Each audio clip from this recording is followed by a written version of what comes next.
বাংলাদেশের রাজনীতির মসনদ ও রাজপথে আবারও এক নতুন ভূকম্পনের পূর্বাভাস। ঠিক ২ বছর আগে ২০২৪ সালের ৫ই আগস্ট ছাত্র জনতার উত্তাল গণ অভ্যুত্থানের মুখে দেশ ছেড়ে পালিয়ে ভারতে আশ্রয় নিয়েছিলেন টানা ১৫ বছরের শাসন চালানো সাবেক প্রধানমন্ত্রী শেখ হাসিনা। দীর্ঘ ২৪ মাস নীরব ও অদৃশ্য থাকার পর মানবতা বিরোধী অপরাধে ফাঁসির দণ্ড মাথায় নিয়ে এবার প্রথমবার আন্তর্জাতিক মিডিয়ার সামনে প্রকাশ্যে আসতে যাচ্ছেন তিনি।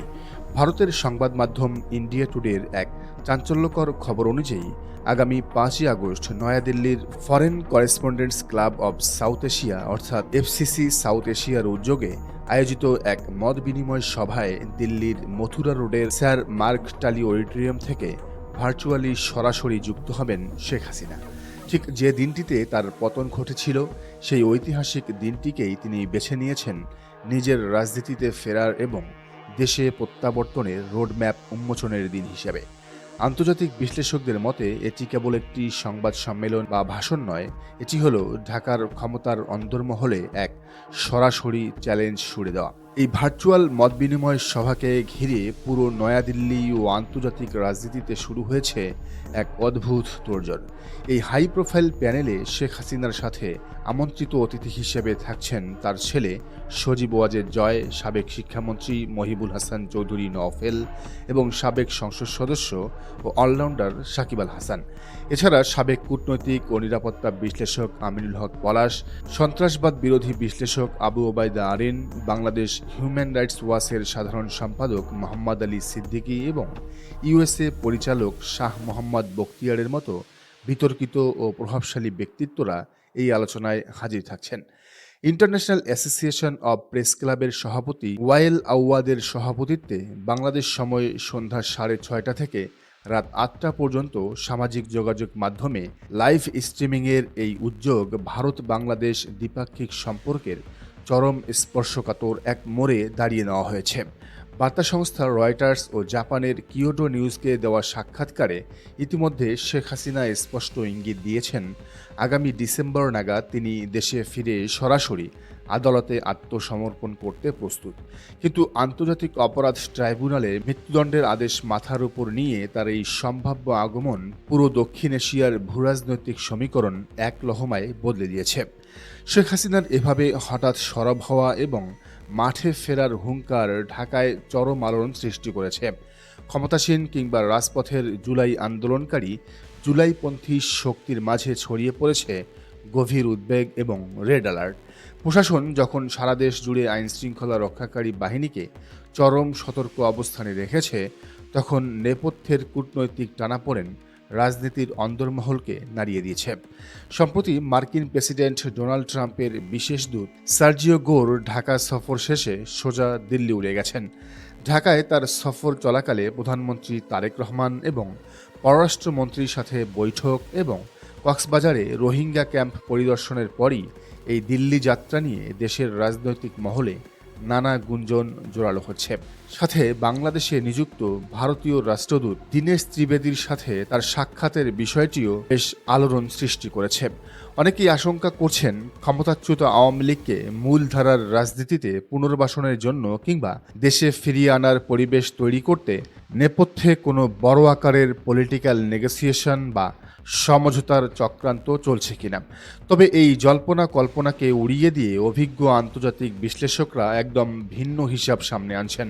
তারা বলছেন সার্জিও গোর ভারতে যুক্তরাষ্ট্রে নিযুক্ত আমেরিকান রাষ্ট্রদূত এবং একই সাথে তিনি দক্ষিণ ও মধ্য এশিয়া অঞ্চলে ট্রাম্প প্রশাসনের বিশেষ দূত হিসেবে দায়িত্ব পালন করছেন। তার মূল দপ্তরই হল নয়াদিল্লিতে। ফলে বাংলাদেশ সফর শেষে নিজের স্থায়ী কর্মস্থল দিল্লিতে ফিরে যাওয়াটা নেহাতি স্বাভাবিক প্রশাসনিক প্রক্রিয়া, যাকে কেন্দ্র করে কোনো ধরনের রাজনৈতিক সমঝোতার ভুতুড়ে গল্প সাজানো অবান্তর। কিন্তু ভারতের রাজনৈতিক অবস্থান আর দিল্লির এই বিস্ফোরক উদ্যোগ দেখে নিজেদের অস্তিত্বের খাতিরে আবারও এক ছাতার নিচে আসতে বাধ্য হচ্ছে জুলাইপন্থী দলগুলো। গত কয়েক মাসে ক্ষমতা ও রাজপথের নিয়ন্ত্রণ নিয়ে বিএনপি, জামায়াত এবং এনসিপির মধ্যকার যে চির ধরেছিল, শেখ হাসিনার এই প্রকাশ্য উত্থানের ঘোষণায় সেই ভেদাভেদ ভুলে তারা আবারও এক ইস্পাত কঠিন জোটে আবদ্ধ হওয়ার আপ্রাণ চেষ্টা চালাচ্ছে। একদিকে যখন শেখ হাসিনার প্রত্যাবর্তন ঘিরে উত্তাপ চড়ছে, ঠিক তখনই দিল্লির এক কূটনৈতিক বার্তার ধোঁয়াশা বিএনপি শিবিরকে নাড়িয়ে দিয়েছে। সম্প্রতি বিএনপি প্রধান তারেক রহমানকে ভারতের সফরের আনুষ্ঠানিক আমন্ত্রণ জানানো হলেও সেখানে কূটনৈতিক প্রোটোকলে তাকে বাংলাদেশ সরকার প্রধান বা প্রধানমন্ত্রী হিসেবে নয়, বরং আঞ্চলিক সংস্থা বিমস্টেকের সভাপতি হিসেবে আমন্ত্রণের গুঞ্জন সামনে এসেছে। এই খবর ছড়িয়ে পড়তেই দেশের রাজনৈতিক সচেতন মহল ও আন্তর্জাতিক বিশ্লেষকদের মনে গভীর প্রশ্ন যাচ্ছে। নয়াদিল্লি কি তবে আনুষ্ঠানিকভাবে রাজনৈতিক বাস্তবতা মেনে নেওয়ার পরও মনস্তাত্ত্বিকভাবে এখনও শেখ হাসিনাকেই বাংলাদেশের বৈধ ক্ষমতার প্রতীক মনে করে, নাকি এই প্রোটোকল বার্তার নেপথ্যে লুকিয়ে রয়েছে বিএনপি সরকারের উপর মনস্তাত্ত্বিক চাপ সৃষ্টির এক দূরদর্শী ভূরাজনৈতিক চাল? আর ঠিক এই জায়গায় এসে ক্ষমতার সমীকরণে চরম ধাক্কা খেয়েছে বিএনপি। আওয়ামী শাসনের পতনের পর বিএনপি যখন ভেবেছিল রাজপথ ও মসনদ শতভাগ তাদের একক নিয়ন্ত্রণে, ঠিক তখনই শেখ হাসিনার এই সরব উপস্থিতি তাদের জন্য এক বহুমুখী ঝুঁকি তৈরি করেছে। প্রথমত, আন্তর্জাতিক গ্রহণযোগ্যতার চ্যালেঞ্জ। শেখ হাসিনা যদি আন্তর্জাতিক প্ল্যাটফর্ম ব্যবহার করে নিজেকে রাজনৈতিক ষড়যন্ত্র এবং প্রতিশোধের শিকার হিসেবে তুলে ধরেন, তবে বিশ্ব দরবারে বিএনপির রাজনৈতিক অবস্থান ধাক্কা খাবে। দ্বিতীয়ত, আওয়ামী লীগের আত্মবিশ্বাস প্রত্যাবর্তন। আত্মগোপনে থাকা আওয়ামী লীগ নেতাকর্মীরা নেত্রীর এই বার্তায় মাঠে নামার নতুন সাহস পাবে, যা রাজপথে বিএনপির একক আধিপত্যকে সরাসরি প্রশ্নের মুখে ফেলবে। তৃতীয়ত, দিল্লির মনস্তাত্ত্বিক চাপ। ভারতের মাটি থেকে সরাসরি শেখ হাসিনাকে আন্তর্জাতিক মিডিয়া ট্রায়ালের সুযোগ দেওয়ার অর্থ হল দিল্লি এখনও শেখ হাসিনা কার্ড পুরোপুরি হাতছাড়া করেনি, যা সরাসরি ঢাকার উপর এক অদৃশ্য ডিপ্লোম্যাটিক চাপ সৃষ্টি করবে। চতুর্থত, ক্ষমতায় আপোষে বাধ্য হওয়া। জামায়াত ও এনসিপিকে বাদ দিয়ে একক রাজত্ব কায়েম করার যে স্বপ্ন বিএনপি দেখছিল, শেখ হাসিনার ফিরে আসার ভয়ে বাধ্য হয়ে এখন আবার অন্যান্য জুলাইপন্থী দলগুলোকে বড় ধরনের রাজনৈতিক ছাড় দিতে বাধ্য হবে বিএনপি। নয়াদিল্লির স্যার মার্ক স্টালি অডিটোরিয়াম থেকে 5 আগস্টের সেই 1.5 ঘন্টার লাইভ সম্প্রচার কেবল একটি সাধারণ প্রেস ব্রিফিং হতে যাচ্ছে না, এটি হতে যাচ্ছে পুরো দক্ষিণ এশিয়ার রাজনীতিতে এক নতুন যুদ্ধের সূচনা। কারণ সেদিন প্রকাশ্যে মুখ দেখাবেন শেখ হাসিনা নিজেই। সাজিও গোড়ের দিল্লি ফেরা কি স্রেফ রাষ্ট্রদূতের নিজ দপ্তরে ফেরা, নাকি নেপথ্যে লুকিয়ে আছে ওয়াশিংটন, দিল্লি, ঢাকার কোনো অজানা ট্রাঙ্গেল? ভারতের প্রোটোকল গেমের জবাবই বা তারেক রহমান কিভাবে দেবেন? আর শেখ হাসিনা কি সত্যি ডিসেম্বরে ঢাকায় ফিরে এসে রাজপথ আর আদালতের কাঠগড়ায় নজিরবিহীন এক জুয়া খেলবেন?